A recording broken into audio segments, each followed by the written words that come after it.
മാറ്റിയിരിക്കുന്നു. തൗഹീദ് സുന്നഹുദോസ് കൂടി മാറ്റുകയാണ്. ക്രൈസ്തവ സഭ അവരുടെ നിയമങ്ങൾ കൂടിയിരുന്ന് മാറ്റുന്നത് പോലെ അല്ലെങ്കിലും 1952 ഷിർക്കായിരുന്ന കുഫ്റായിരുന്ന കാര്യം പിന്നീട് 2004 ജൂൺ മാസത്തിൽ പുളിക്കൽ കോളേജിൽ വെച്ച് അവർ യോഗം ചേർന്നിട്ട് തൗഹീദിന്റെ ഭാഗമായി 3ാമത്തെ ഭാഗമായി തൗഹീദുൽ അസ്മാഇ വസ്സിഫാത്ത് എന്ന് എഴുതി ചേർത്തില്ലേ.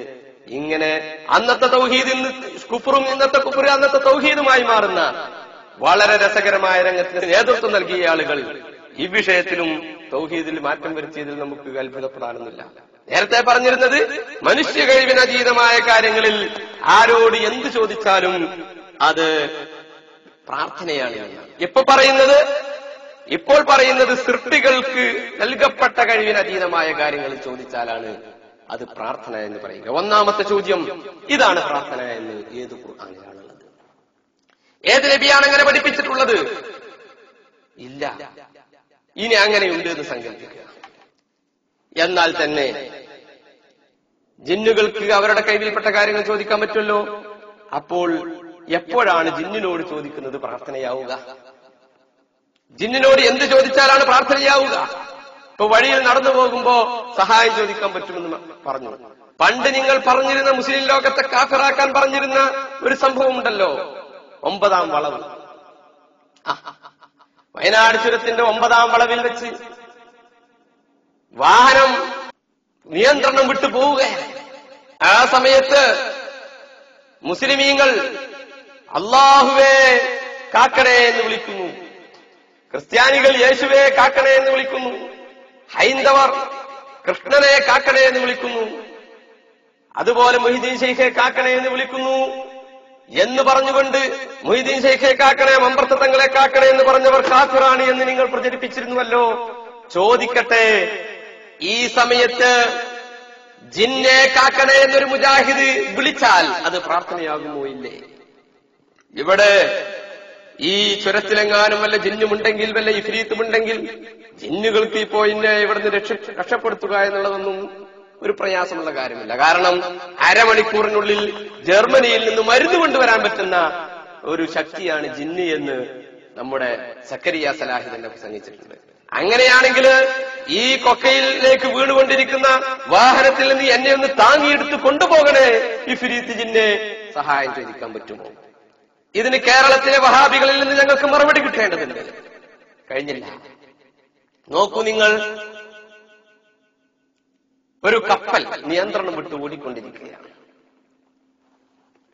അത് ഇപ്പോൾ മുങ്ങി നശിക്കുമെന്ന അവസ്ഥയിലെത്തിയിട്ടുണ്ട്.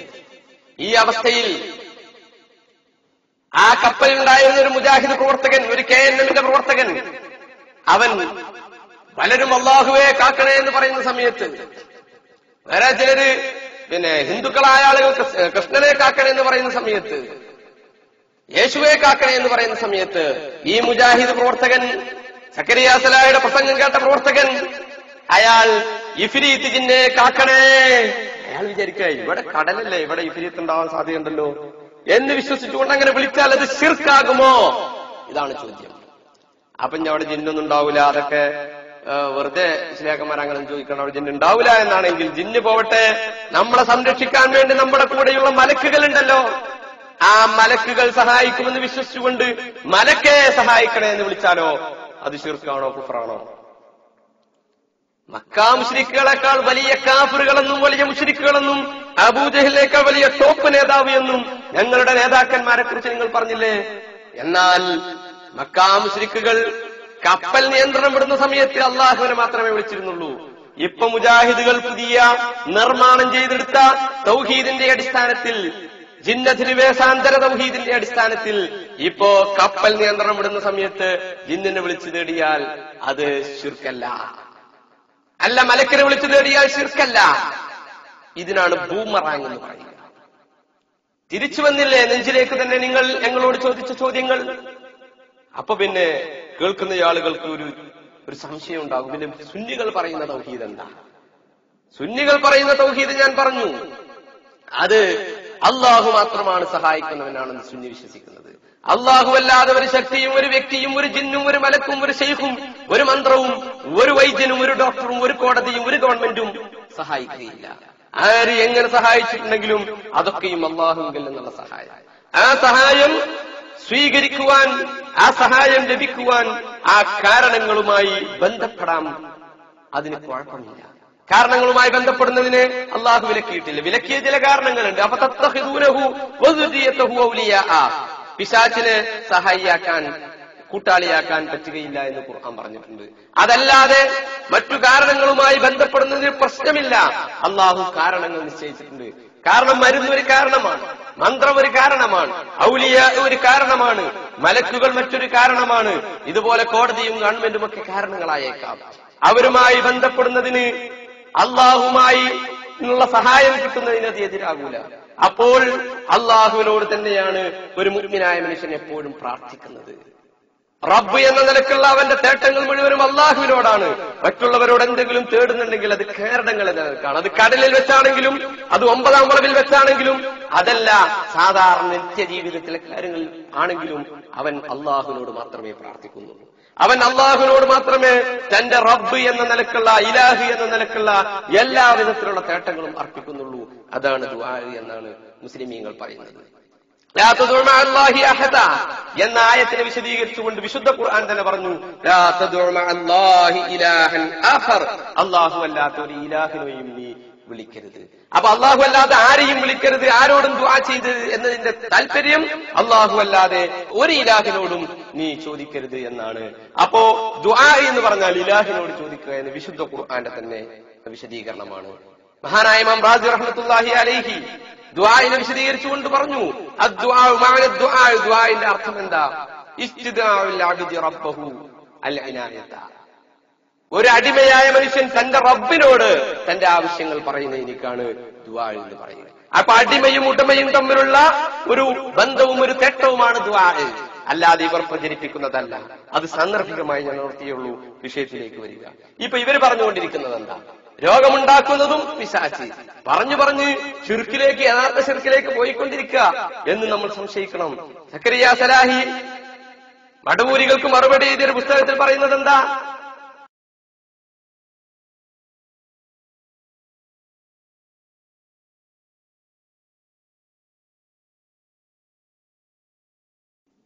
അയ്യൂബ് നബിക്ക് രോഗമുണ്ടാക്കുന്നതിൽ പിശാചിന് പങ്കുണ്ട് എന്ന. സുബ്ഹാനല്ലാഹ്, പിശാചിന് പങ്കുണ്ടോ? ലോകത്ത് എന്ത് സൃഷ്ടിക്കുന്നതിനും പിശാചിന് പങ്കില്ല. പങ്ക് എന്ന് പറഞ്ഞാൽ ശിർക്ക് എന്നാണ് അർത്ഥം. പിശാചിന് എന്നല്ല, ആർക്കും പങ്കില്ല. അള്ളാഹുവാണ് എല്ലാം സൃഷ്ടിച്ചവൻ. അള്ളാഹുവാണ് എല്ലാ നിലക്കുള്ള സഹായവും സൃഷ്ടിക്കുന്നവൻ, എല്ലാ ഉപദ്രവങ്ങളും സൃഷ്ടിക്കുന്നവനും അവൻ തന്നെയാണ്. അതിൽ ആർക്കും പങ്കില്ല. പങ്കുണ്ടെന്ന് വിശ്വസിക്കുന്നവൻ, ശിർക്കുണ്ടെന്ന് വിശ്വസിക്കുന്നവനാണ്. അള്ളാഹു വിശുദ്ധ ഖുർആനിൽ തന്നെ വെല്ലുവിളിച്ചിട്ടുണ്ട്. ആഹാ, സൃഷ്ടിപ്പിൽ മറ്റുള്ളവർക്ക് പങ്കുണ്ട് എന്നാണോ നിങ്ങൾ പറയുന്നത്? ഈ ചോദ്യം ഇതാ ഈ മുശ്രിക്കാക്കൽ വീരന്മാരുടെ നെഞ്ചിന് നേരെ പാഞ്ഞെടുക്കുന്ന ഏറ്റവും രസകരമായ രംഗത്തിനാണ് നമ്മൾ സാക്ഷികളായിരിക്കുന്നത്. അലൈസല്ലാഹു ബിഅഹ്കമിൽ ഹാക്കിമീൻ.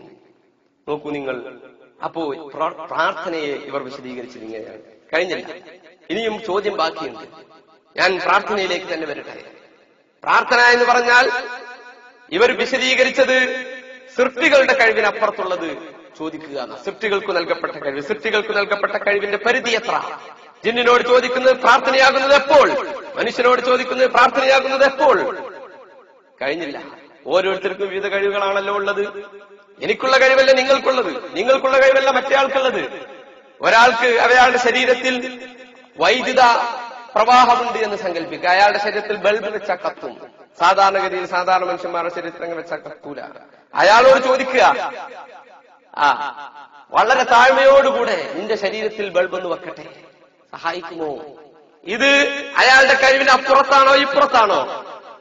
അപ്പോ ഒരു ലിസ്റ്റ് പ്രസിദ്ധീകരിക്കേണ്ടി വരും. ഓരോരുത്തരുടെയും കഴിവ് എത്രയാണ് നമുക്ക് അറിയില്ലല്ലോ. അപ്പൊ ഓരോരുത്തരുടെയും എന്റെ കഴിവുകൾ ഇത്രയാണ്, ഇതിന്റെ അപ്പുറത്തുള്ളത് ചോദിക്കരുതേ. ചോദിച്ചാൽ ശിർക്കാവും. 100 രൂപ കയ്യിലുള്ളവരോട് 110 രൂപ ചോദിച്ചാൽ ശിർക്ക്. ഇതാണോ, ഇങ്ങനെയാണോ ശിർക്കിന്റെ മാനദണ്ഡം? ഇത് പ്രായോഗികമായ ഇസ്ലാമാണോ നിങ്ങൾ ലോകത്തിനോട് പറഞ്ഞു കൊടുക്കുന്നത്? അറിയാൻ താല്പര്യമുണ്ട്. ഇങ്ങനെയുള്ള വിവാദങ്ങളൊക്കെ ഒരു ഭാഗത്ത് ഇങ്ങനെ കുഴച്ചുകൊണ്ടിരിക്കുമ്പോൾ മൗലവി വിഭാഗത്തിൽ തന്നെ വീണ്ടും പൊട്ടലും ചീറ്റലും നടന്നുകൊണ്ടിരിക്കുന്നു എന്നതാണ് രസകരമായ മറ്റൊരു വസ്തുത. എന്തുകൊണ്ട്? മറഞ്ഞ വഴിക്ക് ഉപകാരമോ ഉപദ്രവമോ ചെയ്യാൻ അള്ളാഹുവിന് മാത്രമേ സാധിക്കൂ എന്നായിരുന്നല്ലോ ഇത്രകാലവും ഇവർ പറഞ്ഞു നടന്നിരുന്നത്. മനുഷ്യ കഴിവിനതീതമായ കാര്യങ്ങളിൽ സഹായിക്കുവാൻ അള്ളാഹു അല്ലാത്തവർക്ക് സാധിക്കുകയില്ല എന്നാണല്ലോ. അതിനെതിരെ മാറ്റിമറിച്ചുകൊണ്ട് സക്രിയയും ടീമും ഉജ്ജ്വല പ്രസംഗങ്ങൾ നടത്തിക്കൊണ്ട് തൗഹീദിൽ ഭേദഗതി നടത്തി മുന്നോട്ട് നീങ്ങുമ്പോ അവരിൽപ്പെട്ട ആളുകൾക്ക് തന്നെ മുറുമുറുപ്പ്. ഇവരുടെ KNMന്റെ സംസ്ഥാന നേതാക്കന്മാരിൽപ്പെട്ട അബ്ദുറഹ്മാൻ ഇരുവേറ്റിയുമായി നടത്തിയ ഒരു സംഭാഷണം നിങ്ങൾ ശ്രദ്ധിക്കുക. ജിന്ന് ബാധിക്കുന്ന ആകണ്ടോ? അതൊക്കെ ഉണ്ടോ അറിയില്ല, അവർക്കൊക്കെ ബാധിക്കലുണ്ടായിരിക്കും. പിന്നെ ഇവിടെ CN അഹമ്മദ് മൗലവി മൂപ്പർക്ക് ബാധിക്കൂലാറിന് ആ കാലത്ത് വെല്ലുവിളിച്ചു പോയി. ആരും മൂപ്പർക്കൊരു സേറി ചെയ്ത് ബാധിപ്പിച്ച് നോക്കിയിട്ടുമില്ല. പിന്നെ സേറിന് തന്നെ വ്യവസ്ഥകളൊക്കെ ഉണ്ട്. വലിയ മാനസികാവസ്ഥ ഉള്ളവർക്ക് ബാധിക്കൂലെന്ന് സേറന്മാര് തന്നെ പറയും. അല്ലെങ്കിൽ ഇപ്പൊ ജനതാ പാർട്ടിക്കാർക്ക് ഇന്ദിരാഗാന്ധിക്ക് ഒരു സേറാണ്ടി ചെയ്താൽ മതിയല്ലോ. അങ്ങനെ രാഷ്ട്രീയത്തിൽ പിന്നെ പട്ടാളക്കാർക്ക് പോലീസുകാർക്ക് പിന്നെ ജഡ്ജിമാർക്കൊന്നും ബാധിക്കൂലെന്ന് സേറന്മാരെ തന്നെ വ്യവസ്ഥയാണ്. ഭരണാധികാരികൾക്കൊന്നേ ബാധിക്കണവരുണ്ടാവും. അത് കുറിച്ച് നടക്കണവരും അത് സേവിച്ച് നടക്കണവരും ഒക്കെ ഉണ്ടായിരിക്കും. പാഠപുസ്തകങ്ങളിലൊക്കെ ഉള്ളത് നമ്മള് പ്രാർത്ഥന എന്നുള്ള പാഠത്തിലൊക്കെ നമ്മള് മനുഷ്യ കഴിവിന് അതീതമായ കാര്യങ്ങൾ ചോദിക്കലാണ് പ്രാർത്ഥന എന്നൊക്കെ അല്ലേ നമ്മളെ പുസ്തകങ്ങളിലൊക്കെ ഉള്ളത്. ഇപ്പോ ഇസ്ലാമിലൊക്കെ സൃഷ്ടികളുടെ കഴിവിന് അപ്പുറത്തുള്ള കാര്യങ്ങൾ ചോദിക്കലാണ്. എന്താ പറയാം, അല്ല ഇപ്പൊ ഒരു മാറ്റം എന്നമാതിരി ഇപ്പൊ സക്കരിയ മൗലവിയൊക്കെ ഇപ്പൊ കടവത്തൂർ പ്രഭാഷണത്തിലൊക്കെ അങ്ങനെയല്ലേ പറയണേ, നമ്മള് ജിന്നുകളുടെയും മലക്കുകളുടെയും കഴിവിനപ്പുറത്തുള്ള അങ്ങനെ പറയുന്നുണ്ട്. നാലഞ്ചാളങ്ങനെ പറയുന്നുണ്ട്. നമ്മള് എന്താ ചെയ്യേണ്ടതെന്നൊക്കെ ജമിയത്തിലൊക്കെ കൂടി തീരുമാനിച്ചോട്ടെ. നമ്മള് പറയുന്നത് നമ്മളിപ്പോ പണ്ടേ പറയും പോലെ അങ്ങനെ പറഞ്ഞു പോകും. പറയുന്ന പോലെ പറഞ്ഞോട്ടെ. പിന്നെ എന്തൊരു പ്രശ്നമാകുമ്പോക്കെ അതിന്റെ കൂടിയാലോചന സമിതികളൊക്കെ ഉണ്ടാവുമല്ലോ. അവിടുന്ന് കൂടിയാലോചിച്ച് അവർ തീരുമാനിക്കുമ്പോലെ നോക്കാം നമുക്ക്. ഈ ഡോക്ടർ ദുബൈറി പറഞ്ഞ ഒരാൾ ഇവിടെ ഇറക്കിയതാണ്. അതുകൊണ്ടപ്പോ കുറച്ച് ആളുകൾ പേടിച്ചതാണ് എനിക്ക് തോന്നുന്നത്. ഡോക്ടർ തന്നെ ഇങ്ങനെ പറയുമ്പോ ഏതായാലും ഉണ്ടാവും വിചാരിച്ചിട്ട് വളരെ വ്യതിചലിച്ച ചിന്തകളാണ്. ചിന്ത അപ്രായോഗികമാണ്. വ്യതിചലിച്ചത് മാത്രമല്ല പ്രായോഗികമാണ്. അത്ര അവരങ്ങനെ പറയട്ടെ, സമ്മേളനമൊക്കെ കഴിയട്ടെ. സമ്മേളനത്തില് ചർച്ച ഉണ്ടാവോ? അതുണ്ടാകാൻ സാധ്യതല്ല. അതിപ്പോ 4-5 പരിപാടിയല്ലേ, അതിനിപ്പോ അത്ര വലിയ പ്രാധാന്യം ഉണ്ടാവില്ല. അത് ആപൽക്കരമായി വരികയാണെങ്കിൽ അപ്പൊ നോക്കാന്ന് മാത്രം. കടവത്തൂർ പ്രഭാഷണത്തില് അതായത് KNMത്തിന്റെ ഈ വിഷയങ്ങൾ അറിയാത്തോല് ഇഷ്ടംപോലെ ആളുകളുണ്ട്. ഇന്ന് സീറിനെ പറ്റി അവർ KNM പുറത്തു പോകേണ്ടിയാണെന്നൊക്കെ പറഞ്ഞോട്ടെ. എന്നമ്മമാരുണ്ടാക്കിയ KNM ഇങ്ങനെ ഓടാൻ പോണവരുണ്ടാക്കിയൊന്നല്ലല്ലോ. ഓടാൻ നടക്കണ കുറെ മൗലവിമാരുണ്ടാക്കിയൊന്നല്ലല്ലോ KNM അറിയുന്നത് സാധാരണക്കാരായ ആളുകൾ സമരങ്ങളുണ്ടാക്കിയതാണ്. അതിലിപ്പോ കുറെ കാലം കഴിഞ്ഞ് എന്തെങ്കിലും ഓടിപ്പടിച്ച് അവിടുന്ന് ഇവിടുന്നൊക്കെ പഠിച്ചു വരുന്ന ആളുകൾ ഞങ്ങളാണ് KNM മറ്റവരൊക്കെ പുറത്തു കൊണ്ടുവരുന്ന അതൊന്നും ഇപ്പൊ നടക്കൂല. അതൊന്നും അതൊക്കെ പിന്നെ പറയുന്നവർക്ക് ഇപ്പൊ എന്താ പറയാലോ. ഇപ്പൊ അണ്ടിയോടെ അടുക്കുമ്പോൾ അറിയ മാങ്ങയോടെ പുളി അറിഞ്ഞ മാതിരിയാണ്. അത് അതിന്റെ അടുത്തെത്തുമ്പോഴേ അറിയുള്ളൂ. ജിന്നിലും സിഹറിലും വിശ്വസിച്ചിട്ടില്ലെങ്കിൽ KNMൽ നിന്ന് പുറത്തു പോവേണ്ടി വരുമെന്ന് സക്കരിയ സലാഹി ഭീഷണി മുഴക്കുന്നു. അങ്ങനെയാണെങ്കിൽ അതൊന്നും ഇവിടെ നടപ്പില്ല. മറിച്ച് സമ്മേളനം കഴിഞ്ഞിട്ട് ഇവരൊക്കെ പുറത്താക്കാനുള്ള പരിപാടികൾ ഞങ്ങൾ ആലോചിച്ചുകൊണ്ടിരിക്കുന്നു എന്ന് ഇപ്പുറത്ത് അദ്ദേഹം പറയുന്നു. തൗഹീദിന്റെ പേരിൽ ഭിന്നിച്ചവർ, തൗഹീദിന്റെ പേരിൽ മുസ്ലിം ലോകത്തിൽ നിന്ന് മാറി നിന്നവർ, അതേ തൗഹീദിന്റെ പേരിൽ പരസ്പരം ഭിന്നിച്ചവർ, ഇപ്പോഴിതാ ഒരു വിഭാഗം, ആ വിഭാഗം തന്നെ വീണ്ടും തൗഹീദിന്റെ പേരിൽ ഭിന്നിക്കുകയാണ്.